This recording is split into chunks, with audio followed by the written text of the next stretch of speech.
Students, class 12th physics, welcome to TSN school, chapter number 3 and part number 4. Okay, अब देखिए इसमें हम पढ़ेंगे effect of temperature on resistance and resistivity. इस topic में resistance और रेजिस्टिविटी पे क्या इफेक्ट पड़ता है। ओके, आपका रेजिस्टेंस इजिकल्स टू क्या निकला था, M L upon N E square tau A, and R is equals to M L जो एन ई स्क्वायर टाउ है that is a rho L upon A that is a resistivity, और जो rho का value क्या था आपका M N E square tau, where M is equals to mass of electron, L is equals to length of conductor along which current flows, and N is equals to number of free electrons per volume या free electron density, and E is equals to charge on electron, and tau is equals to average relaxation time. आपको बताया था ना कि electron अगर एक collision से दूसरे कॉलिजन में जाता है तो उसका जो टाइम होता है रिलैक्सेशन टाइम बोलते हैं उसको, ठीक है। फिर दूसरे से तीसरे में, तीसरे से फिर चौथे में, इस तरीके से उनके बीच का जो इंटरवल होता है that is a time in called a tau, average relaxation time. And A is equals to cross section area of conductor perpendicular to current flow. Okay, आप देखिए ये जो आपका effect of temperature on resistance and resistivity है, ये आपके 3 types में होगी, कंडक्टर, सेमी कंडक्टर एंड कुछ सम लॉज। इसमें अगर हम टेम्परेचर बढ़ाते हैं तो रेजिस्टेंस और रेजिस्टिविटी पे क्या इफेक्ट पड़ता है। ओके स्टूडेंट्स, आपका देखिए सबसे पहला वाला फर्स्ट नंबर फॉर कंडक्टर, ठीक है। इसमें आप नीचे देखिए, पहले आपका टेम्परेचर अगर आप इंक्रीज कर रहे हैं, एरो अगर ऊपर की तरफ है that will be increase and नीचे की तरफ है तो डिक्रीज। ओके, टेम्परेचर अगर हम इंक्रीज करते हैं तो जो इलेक्ट्रॉन्स हैं वो क्या होते हैं, उनका वाइब्रेशन भी क्या होता है, इंक्रीज हो जाता है, तो उनमें जो कॉलिजन होंगे वो भी क्या होंगे, इंक्रीज। अगर आपका जो कॉलिजन इंक्रीज होंगे तो वो जो टाउ पे इफेक्ट पड़ेगा। ये जो आपके जो फॉर्मूला है rho is equals to m upon N E square tau, यहाँ एम और ई पे तो कोई भी इफेक्ट नहीं पड़ेगा, अगर टेम्परेचर बढ़ाने पे एम और ई पे कोई भी इफेक्ट नहीं पड़ेगा, लेकिन आपका N number of electrons and tau time, इस पे आपका इफेक्ट पड़ेगा टेम्परेचर इंक्रीज करने पे। तो आपका जो कॉलिजन है वो भी इंक्रीज हो रहा है, इलेक्ट्रॉन्स आपके इंक्रीज हो रहे हैं। इलेक्ट्रॉन अगर इंक्रीज होंगे तो आपका क्या होगा, कॉलिजन इंक्रीज, तो टाउ जो आपका टाइम होगा वो क्या होगा, कम होगा। और यहाँ देखिए अगर टाउ आपका कहाँ है, नीचे, अगर टाउ डिक्रीज होगा तो रेजिस्टिविटी क्या होगी, इंक्रीज, एंड रेजिस्टेंस भी इंक्रीज, ऊपर से देखिए, ठीक है। तो आपका टाइम अगर इंक्रीज हो रहा है तो रेजिस्टेंस एंड रेजिस्टिविटी इंक्रीज होगी। अब इस तरफ देखिए साइड में, अगर हम इसमें आयनाइजेशन ऑफ इलेक्ट्रॉन्स इंक्रीज करते हैं तो आपके नंबर ऑफ इलेक्ट्रॉन्स भी क्या होंगे, increase. Number of electron increase होंगे तो आपका रेजिस्टिविटी, ये एन भी कहाँ आपका नीचे, तो रेजिस्टिविटी और रेजिस्टेंस क्या होगा, डिक्रीज।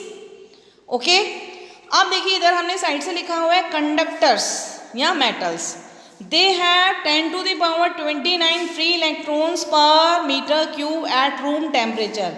इन कंडक्टर्स में इतने इलेक्ट्रॉन्स होते हैं, इतने ज़्यादा इलेक्ट्रॉन्स होते हैं कि हमें इलेक्ट्रॉन की इस कंडक्टर में नीड नहीं होती है ज़्यादा, क्योंकि अगर वैसे ही इतने ज़्यादा इलेक्ट्रॉन्स हैं, अगर इसमें हम और इलेक्ट्रॉन इंक्रीज करेंगे तो उसमें कोई भी इफेक्ट नहीं पड़ेगा।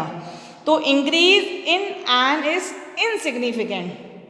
तो आपका जो ये वाला है, अगर हम इलेक्ट्रॉन्स इंक्रीज करते हैं तो इस वाले में ये कोई भी डोमिनेट नहीं करेगा, यानी कि आपका वाइब्रेशन ऑफ इलेक्ट्रॉन वाला जहाँ लिखा हुआ है टॉपिक वो आपका डोमिनेट करेगा, क्रॉस लगा हुआ यानी कि वो आपका नहीं डोमिनेट करेगा।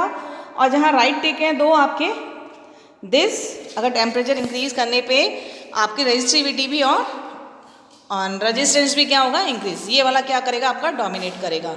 तो ऊपर देखिए फॉर कंडक्टर में टेम्परेचर इंक्रीज किया है तो रेजिस्टिविटी एंड रेजिस्टेंस भी क्या हो रहा है, इंक्रीज।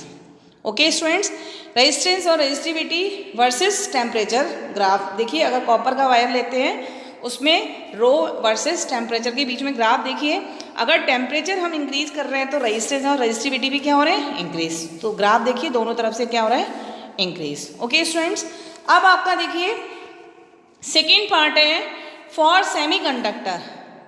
सेमीकंडक्टर में अगर हम टेम्परेचर इंक्रीज करते हैं, क्या करते हैं, टेम्परेचर इंक्रीज करते हैं, तो जो टाउ है वो क्या होगा आपका,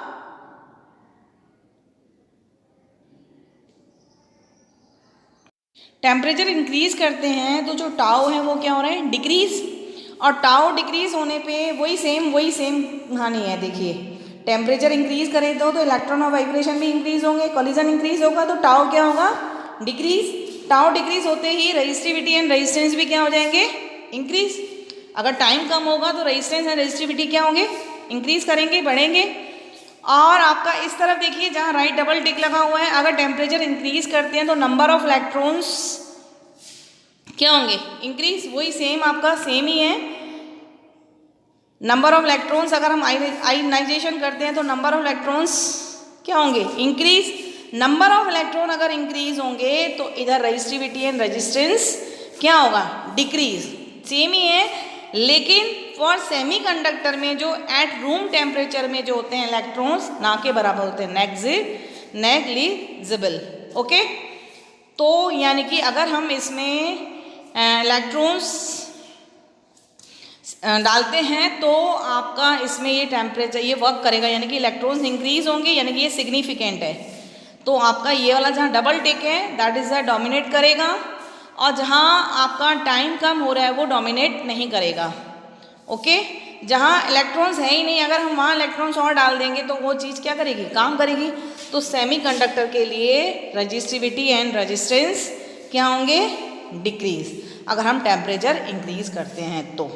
इनके बीच में ग्राफ देखिए, आपका रेजिस्टेंस एंड रेजिस्टिविटी क्या हो रही है, डिक्रीज हो रही है, और टेम्परेचर इंक्रीज हो रहा है। आ रहे समझ में, ग्राफ यूँ इस तरीके से आ रहा है, रेजिस्टेंस और रेजिस्टिविटी क्या हो रही है, कम होती जा रही है और टेम्परेचर बढ़ता जा रहा है। ओके, अब इसमें थर्ड नंबर देखिए, फॉर सम एलॉयज, ये मेटल ही है एक तरीके से, जो कि हमने खुद किए हुए हैं, नाइक्रोम, मैंगनीज और एन कॉन्स्टेंटिन। ओके, इसमें अगर आप टेम्परेचर इसके बीच में जो होगा आर नियरली अनअफेक्टेड, टेम्परेचर हम इंक्रीज करते हैं तो रजिस्टिविटी एंड रेजिस्टेंस में कोई भी इफेक्ट ज़्यादा नहीं होता है, are nearly unaffected.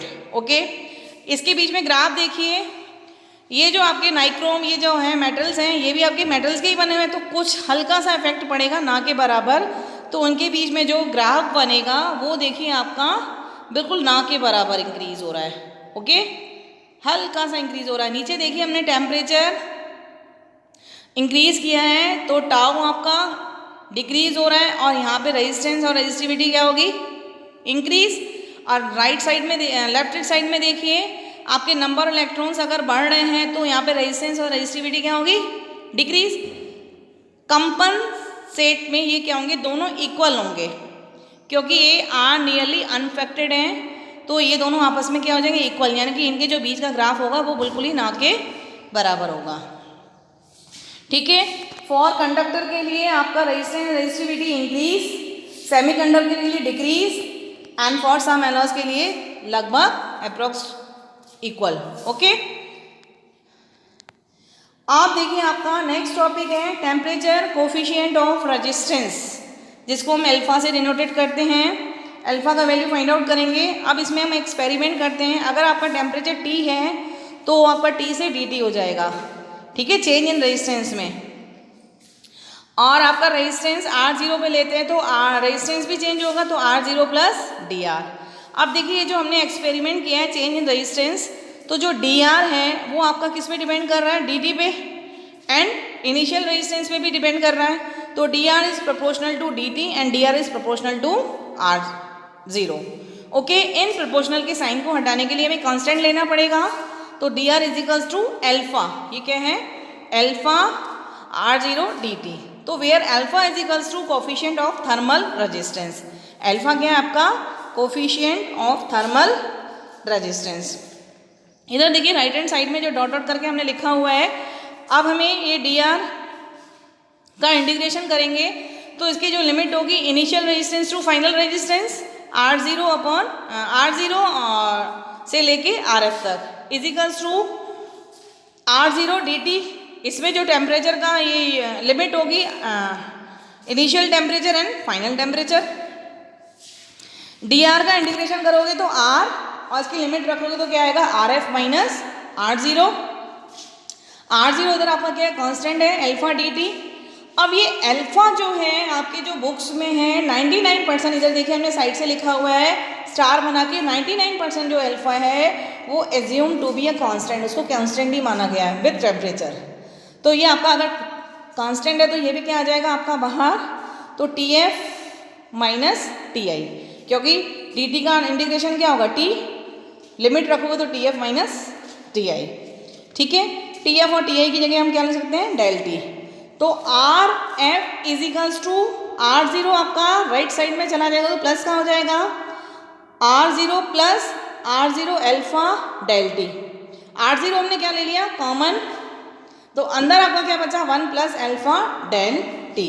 RF is equals to R0 1 plus alpha del t। Okay students, आप देखिए आपका RF is equals to R0 1 plus alpha del t, where del t is equals to change in temperature. अब यहाँ पे RF और R0 की value हमने substitute करी, rho F L upon A is equals to rho 0 L upon A 1 plus alpha del t। L L से cut गया, A से कट गया, आपका जो फाइनल रिजल्ट आया वो आया आपका rho F is equals to rho 0 1 plus alpha del t। वही सेम ऊपर की तरह ही आ गया, जैसे रेजिस्टेंस में है आपका वैसे ही इस रेजिस्टिविटी में आ गया। यहाँ से अगर आप अल्फा का वैल्यू निकालोगे, अल्फा की वैल्यू फाइंड आउट करोगे, ऊपर देखिए आपका RF R0 अगर मल्टीप्लाई करते हो R0 plus R0 alpha del t, R0 इस तरफ जाएगा तो माइनस का हो जाएगा और R0 डेल t वो आपका कहाँ जाएगा नीचे। यहाँ से अल्फा की वैल्यू फाइंड आउट हुई RF minus R0 upon R0 del t। इसकी यूनिट क्या होगी डिग्री सेल्सियस इनवर्स या केल्विन इनवर्स। ओके, अब देखिए आपका conductor, semiconductor and nichrome types alloys में, इसमें अल्फा भी क्या इफेक्ट पड़ता है। अगर हम टेम्परेचर इंक्रीज करते हैं तो इसमें अल्फा क्या होगा positive.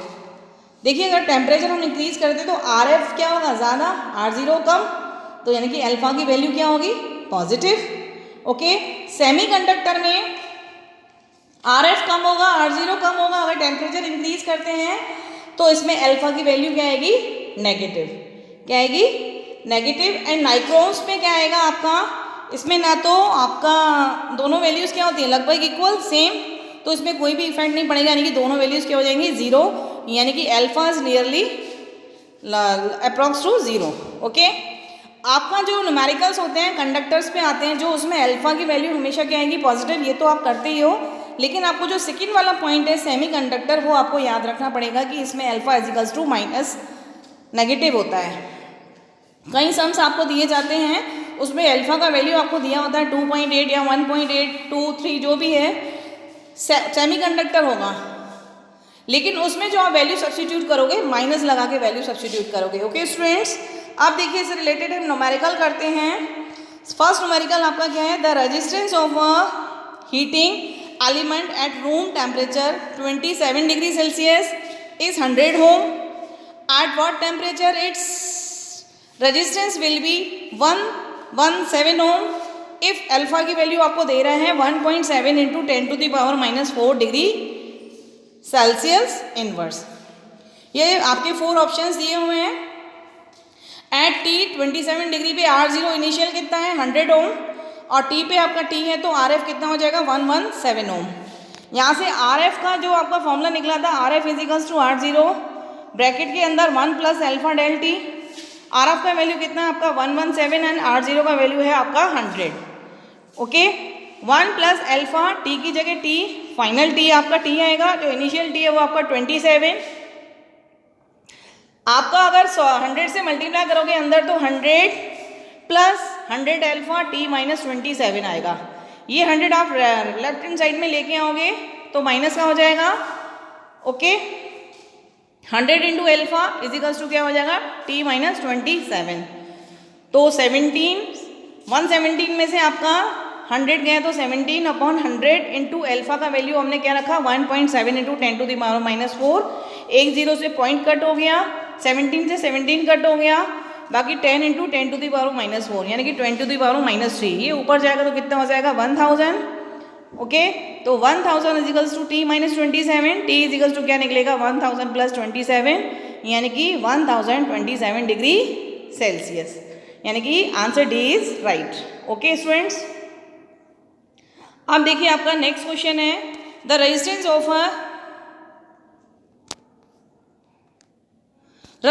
Of a platinum wire is 5 ohm at ice यानी कि 0 डिग्री सेल्सियस है ना, point and 5.5 ohm at steam point यानी कि 100 डिग्री सेल्सियस।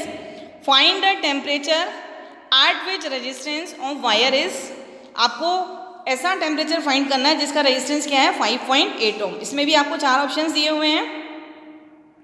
इसमें देखिए आपका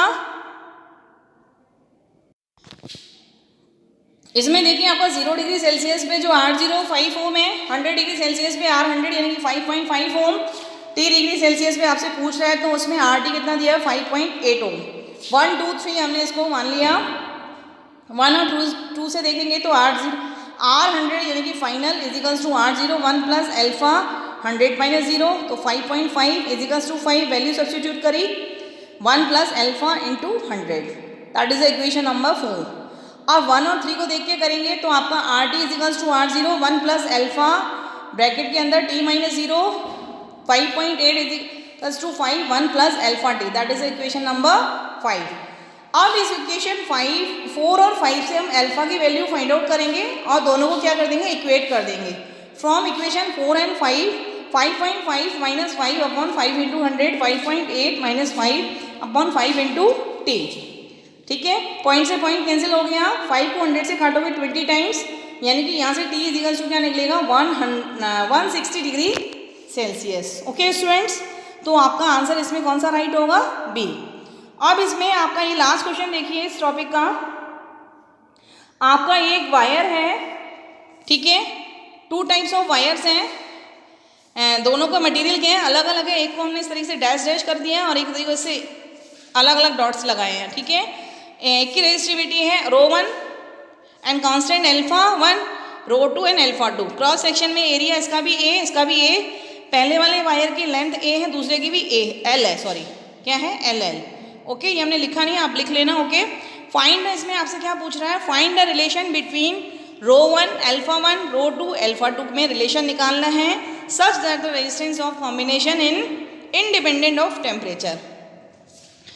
आपका इसमें जो एक है सीरीज कॉम्बिनेशन है, resistance of combination in series, इसमें अगर आप टेम्परेचर बढ़ाते हैं तो इसके आपके इफेक्ट नहीं होना चाहिए, यानी कि R1 प्लस R2, तो यानी कि आपका जो R combination of final is equals to R combination of initial, ये दोनों इक्वल होंगे टेम्परेचर के चेंज करने पे। तो कॉम्बिनेशन ऑफ फाइनल क्या होगा आपका R1F plus R2F is equals to R1 plus R2। R1F का वैल्यू आप रखोगे R1 1 plus α1 del T plus R2 1 plus alpha del T, इसका आप मल्टीप्लाई करोगे तो R1 plus R1 α1 del T, R2 plus R2 α2 del T, R1 plus R2 दोनों तरफ से क्या हो जाएंगे कट हो जाएंगे, तो आपका क्या हो जाएगा R1 alpha del T plus R2 α2 del T is equals to 0। Del T आपस में कैंसिल हो जाएंगे। ओके, R1 की जगह आप वैल्यू सब्स्टिट्यूट करोगे ρ1 L upon A α1 plus ρ2 L upon A α2, क्योंकि इन दोनों वायर के लेंथ और एरिया क्या है सेम है। ओके, और आपको जो रिलेशन निकालना है रो और अल्फा के बीच में, इसलिए रेजिस्टेंस की जगह हमने रो का वैल्यू रखा। ठीक है, L से L कैंसिल आउट हो गया, A से A कैंसिल आउट हो गया, आपका आया ρ1 α1 plus ρ2 α2 is equals to 0। That is the relation between ρ1 α1 and ρ2 α2। Okay, इसमें जो ρ2 रेजिस्टिविटी की जो वैल्यू होगी दोनों पॉजिटिव होंगी, इन दोनों में से α1 या α2 की कोई एक वैल्यू किस में होगी नेगेटिव में, तभी वो प्लस होगी क्या आया है 0। ठीक है, आपका इसमें रिलेशन क्या निकला, ρ1 α1 plus ρ2 α2 is equals to 0। Okay students, आपका यही हम टॉपिक फिनिश करते हैं।